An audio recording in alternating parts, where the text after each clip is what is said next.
కోట్ల రూపాయలు ఈ బిల్డింగ్ నిర్మాణానికి రిలీజ్ చేసి ఆసుపత్రుల్ని పూర్తి చేసే క్రమంలో ఈ రాష్ట్ర ప్రభుత్వం ముందుకు పోతాం. మరి ఈరోజు స్టేట్మెంట్ ఇచ్చినటువంటి పెద్ద మనిషి ఏం చేశాడంటే ఆ లెక్క కూడా నేను చెప్తాను. దాంతోపాటు ఈరోజు అదనంగా ఈ టిమ్స్ హాస్పిటల్ కాకుండా అదనంగా ఇంకొక 193 హెల్త్ ప్రాజెక్ట్స్ సంబంధించినటువంటి కార్యక్రమాలకు సంబంధించి 3,953 కోట్ల రూపాయలు ఇప్పటికే ఈ హెల్త్ డిపార్ట్మెంట్ నుంచి నిధులు వెచ్చించి రిలీజ్ చేయడం కూడా జరిగింది.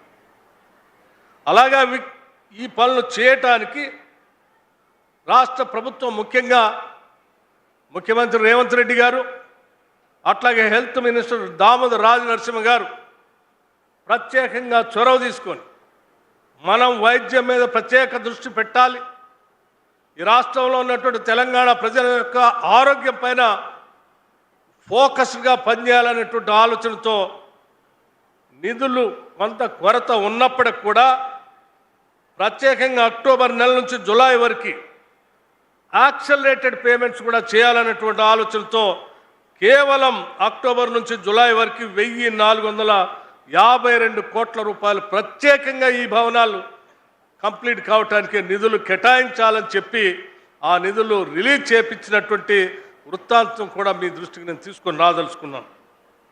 అంతేకాదు, ఇవి కాకుండా ఇంకా అదనంగా మరొక 331 కోట్ల రూపాయలతో సబ్ సెంటర్స్ నిర్మాణానికి సంబంధించి కూడా నిధులు రిలీజ్ చేయటం జరిగింది. ఇవన్నీ కలిపి ఇప్పటికీ 8,922 కోట్ల రూపాయలు కేవలం ఈ 2.5 సంవత్సరంలోనే వైద్య శాఖకు సంబంధించి పనులు చేపించి నిధులు రిలీజ్ చేయించినటువంటి దృష్టాంతం ఇది.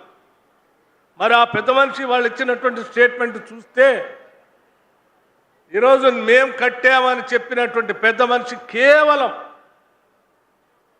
10 ఏళ్ల సమయంలో ఈ టీం సంబంధించి లేకపోతే ఈ super speciality Sanath Nagar building సంబంధించి కేవలం వారు ఖర్చు పెట్టింది కేవలం 70 కోట్ల రూపాయలు మాత్రమే.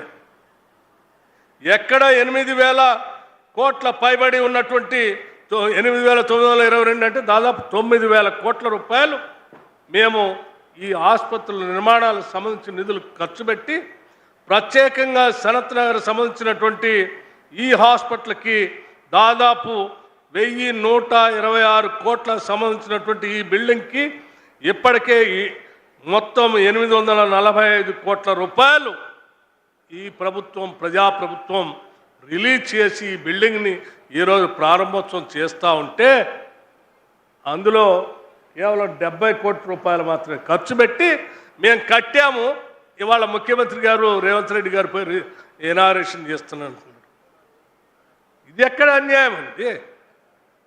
ఇన్ని వేల కోట్ల రూపాయలు పెట్టి కట్టి వీటన్నింటినీ ప్రజలకు అంకితం చేసి కార్యక్రమానికి ఈ ప్రజాప్రభుత్వం ముందుకు పోతున్నటువంటి విషయాన్ని పక్కదో పట్టించడం కోసం, ప్రజల్ని తప్పుదో పట్టించడం కోసం వీళ్ళు చేసేటువంటి ఇటు సోషల్ మీడియాలో చేసేటువంటి తప్పుడు ప్రచారాన్ని తప్పనిసరిగా రాష్ట్ర ప్రజలు గమనిస్తారని నేను ఆశిస్తూ మరొక ముఖ్యమైనటువంటి విషయం కూడా నేను చాలా స్పష్టంగా చెప్పదలుచుకున్నాను.